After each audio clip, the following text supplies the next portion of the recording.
Praise the Lord. खुदावंद यीशु मसीह के महान और सामर्थ्य नाम में आप सब लोगों को प्यार भरी जय मसीह की। खुदावंद के प्यारे लोगों, आज की भोर की आराधना प्रार्थनाओं में आप सब लोगों का स्वागत है और आशा और विश्वास करती हूँ कि आप सब परमेश्वर पिता के सामर्थ्य और सुरक्षित हाथों में आनंदित और आशीषित हैं। हालेलुया।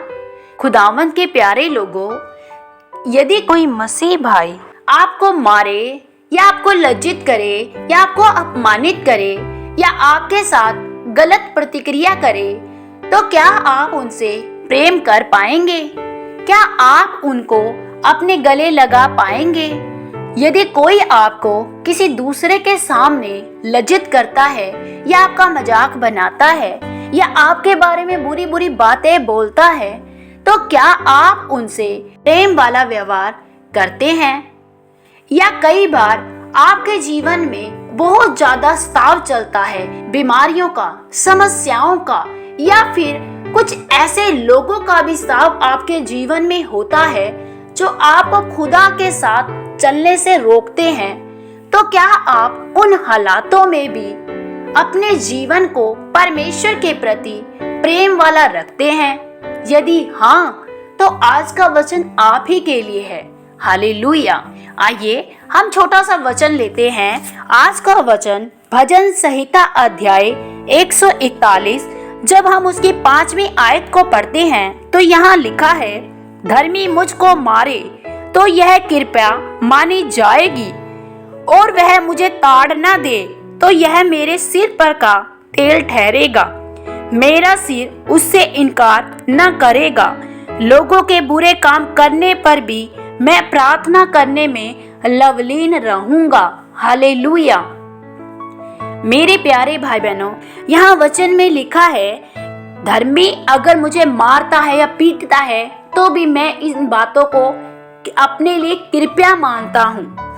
और लिखा है, यदि वह मुझे ताड़ना भी दे या मेरे साथ बुरा सलूक भी करे, बुरा व्यवहार भी करे, तो भी मैं इस बात को अपने सिर पर तेल लगाने वाली बात समझूंगा। हालेलुया। कितनी ही गहरी बात यहाँ इस वचन में लिखी है। पर क्या सच में क्या आज मसीह लोग ऐसा कर पाते हैं? नहीं, बहुत कम। केवल वही जिनका रिश्ता परमेश्वर के साथ बहुत गहरा और अटूट है, केवल वही लोग परमेश्वर के साथ हर बातों में वफादार ठहरते हैं। लेकिन बहुत से लोग ऐसे हैं जो केवल आज नामधारी मसीह हैं। उनका जीवन बिल्कुल भी परमेश्वर के अनुकूल नहीं है। हालेलुया। खुदावंद के प्यारे लोगों, अगर हम बाइबल में देखते हैं, परमेश्वर ने इजरायलियों को जब मिस्र देश से छुड़ाने के साथ साथ और जंगल के रास्ते से जब परमेश्वर उन्हें लेकर जा रहे थे, तब भी परमेश्वर ने उनके लिए हर बातों में भलाई को उत्पन्न किया। खाने से लेकर उनके हर एक चीज का परमेश्वर ने बखूबी ध्यान रखा, क्योंकि परमेश्वर उन्हें स्वर्ग से मन्ना खिलाते थे। लेकिन फिर भी वो परमेश्वर के विरोध में हर समय बुड़बुड़ाते थे, और बुड़बुड़ाना और कुड़कुड़ाना वो हर समय परमेश्वर के और परमेश्वर के दासों के लिए रखते थे। और यही कारण था कि परमेश्वर उनके बुड़बुड़ाने और कुड़कुड़ाने को सुनते थे। और जब हम दूसरी ओर देखते हैं तो अय्यूब परमेश्वर का एक खरा और पवित्र और धर्मी और परमेश्वर का भय मानने वाला एक पवित्र जन था। और उसके जीवन में जब शैतान के द्वारा परीक्षाएं आई, तब उसने अपनी तमाम परीक्षाओं में, अपने बुरे हालातों में, अपनी हर एक उन बुरी से बुरी परिस्थितियों में भी खुदा की महिमा की, खुदा की निंदा नहीं की। लेकिन शैतान हर समय यही चाहता था कि अय्यूब परमेश्वर की निंदा करे। यहाँ तक कि जब शैतान अय्यूब के शरीर को घात कर रहा था, तब भी अय्यूब ने केवल और केवल परमेश्वर की प्रशंसा की, परमेश्वर की महिमा की। मेरे प्यारे भाई बहनों, वास्तव में यही रिश्ता परमेश्वर का आपको परमेश्वर से जोड़े रखता है। जब आप अपने जीवन के हर एक हालात में, चाहे आपके पास कुछ हो या ना हो, चाहे सुख हो चाहे दुख हो, चाहे पीड़ा हो चाहे परेशानी हो, चाहे समस्याएं हो चाहे बीमारियां हो, लेकिन जब आप अपने पिता के साथ बिना स्वार्थ का प्रेम करते हैं, यही पिता को भाता है। और अय्यूब ने अपने जीवन में हर परिस्थितियों में परमेश्वर के साथ वफादारी दिखाई, और दूसरी ओर इजरायलियों ने सब कुछ पाने के बावजूद भी केवल और केवल परमेश्वर और उसके दासों के विरुद्ध में वे बुड़बुड़ाए, कुड़कुड़ाए, और ये सब परमेश्वर ने देखा, और बहुत से लोग उसी जंगल में नाश हो गए थे। ऐसे ही बहुत से मसीह लोग परमेश्वर के पास आते तो हैं, परमेश्वर के साथ चलने का वादा तो करते हैं, लेकिन वो लंबे समय तक परमेश्वर के साथ बने नहीं रह पाते। क्यों? क्योंकि उनका रिश्ता परमेश्वर के साथ प्रेम वाला, गहरा और अटूट नहीं होता है। केवल और केवल वो नामधारी मसीह होते हैं, सिर्फ और सिर्फ परमेश्वर के साथ चलने का वादा तो करते हैं, लेकिन उस वादे को निभा नहीं पाते। जब उनके जीवन में समस्याएं आ जाती है, बीमारी, परेशानियां या हालात उनके विपरीत आ जाते हैं, तब वो परमेश्वर से दूर हो जाते हैं। वो परमेश्वर के विरुद्ध में बुड़बुड़ाते हैं, और वो परमेश्वर के किए गए हर उपकारों को भूल जाते हैं। खुदावन के प्यारे लोगों, परमेश्वर का वचन कहता है, ऐ मेरे मन यहोवा को धन्य कह, हर समय उसके उपकारों के लिए उसकी जय जयकार कर, उसके किसी भी उपकार को मत भूल। दाऊद परमेश्वर से गहरा प्रेम रखता था। जब शाऊल, जो कि परमेश्वर का एक अभिषिक्त जन था और जो दाऊद के विरुद्ध में होकर उसे मारने के लिए हर समय उसके पीछे पड़ा रहता था, और उस समय भी अपने हर एक बुरे हालातों में दाऊद ने केवल और केवल अपने पिता परमेश्वर की तरफ देखा, और वह हर परिस्थितियों में परमेश्वर को धन्यवाद करता था, क्योंकि वह जानता था कि कोई भी शत्रु, कोई भी परेशानी, कोई भी दुख मुझे अपने पिता के प्रेम से अलग नहीं कर सकता।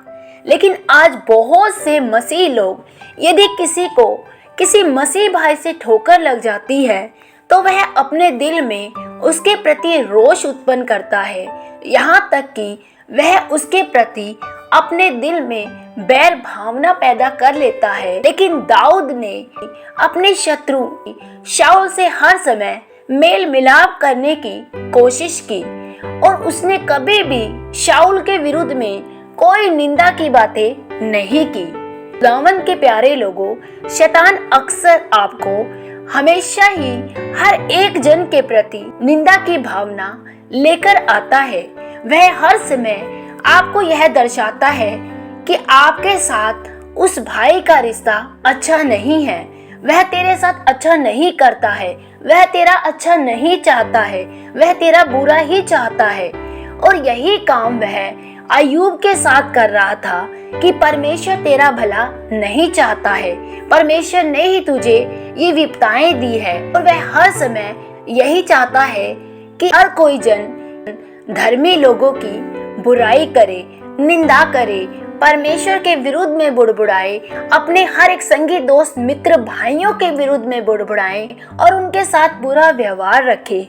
लेकिन जब आप परमेश्वर की तरफ अपनी आंखें लगाए रहते हैं और परमेश्वर पर पूरा ईमान रखते हैं, और आप अपने परमेश्वर के साथ एक गहरे और अटूट रिश्ते में होते हैं, तो निश्चय ही आप परमेश्वर के अद्भुत आश्चर्य कर्म को अपने जीवन में पाते हैं। हालेलुया। आइए खुदावंद के प्यारे लोगों, हम छोटी सी आराधना करते हैं, उसके बाद हम प्रार्थना करेंगे। तेरी आराधना करूं, तेरी आराधना करूं, पाप क्षमा कर जीवन दे दे, दया किया जिना करूं, तेरी आराधना करूं, तेरी आराधना करूं, पाप क्षमा कर जीवन दे दे, दया किया चिना करूं। हालेलुया। रे खंदरा बा शिखोलो रो बोलो बो ओ री खंदरी अंदर रे बेशे खेले रे बेला खंदूरी अंदर बा। ओ धन्यवाद मेरे महान जीवित प्यारे प्रभु यीशु मसीह। पिता हम आपका धन्यवाद करते, खुदावंद आपकी तारीफ करते हैं, आपकी महिमा करते हैं प्रभु। आप महिमा के योग्य, आप आदर के योग्य, आप तारीफ के योग्य हैं पिता। खुदावंद आज के सुंदर दिन के लिए, आपके इन तमाम प्यारे बेटे बेटियों के लिए प्रभु मैं आपका धन्यवाद करती हूँ। प्यारे प्रभु मेरी प्रार्थना है खुदा, जैसे पिता दाऊद ने आपसे प्रेम किया, जैसे अय्यूब ने आपसे प्रेम किया प्रभु, वैसे ही पिता हम भी निस्वार्थ का प्रेम आपके साथ कर पाए प्रभु। ऐसा अनुग्रह हम पर कीजिए खुदावंद। आप दयालु, आप कृपालु है पिता, आप सामर्थी है पिता। प्यारे प्रभु मेरी आपसे प्रार्थना है प्यारे प्रभु, आज इन मेरे तमाम भाई बहनों के जीवन में प्रभु तेरा वो प्रेम उमड़ जाए प्रभु। ये जान पाए पिता परमेश्वर कि हमें आज नामधारी मसीह नहीं बनकर रहना, हमें अपने खुदा के साथ एक गहरा रिश्ता स्थापित करना है, एक अटूट रिश्ता हमें अपने पिता के साथ बनाना है प्रभु। होने दे पिता ऐसा अनुग्रह मैं इनके जीवन पर खोलती हूँ पिता। यदि आज इनमें से कोई भी रोग बीमारी में है, कोई समस्या में है प्रभु, तेरा आत्मा उन्हें छुए प्रभु, ये सेम ना रहने पाए प्रभु, तेरी दया का हाथ इन पर आए प्रभु। सब तरह की रोग बीमारी से छूट जाए यीशु के नाम से। सारी गंदी बदबू दुष्ट आत्माएं, सारी अंधकार की शक्तियां इनके घरों से, इनके परिवारों से, इनके जीवनों से बाइफर आउट हो यीशु के नाम से प्रभु। आपका आत्मा ने छुए आजाद करे प्रभु, ये आजाद हो जाए यीशु के नाम से। मैं आजादी की घोषणा करती हूँ यीशु के नाम से। छूट जाओ in the mighty name of Jesus, be blessed them in the name of Jesus. Thank you my Lord Jesus. धन्यवाद प्यारे प्रभु जी, आपके नाम को महिमा देते हुए प्रार्थना पिता यीशु के नाम से मांगते हैं, आमीन। सबको जय मसीह की।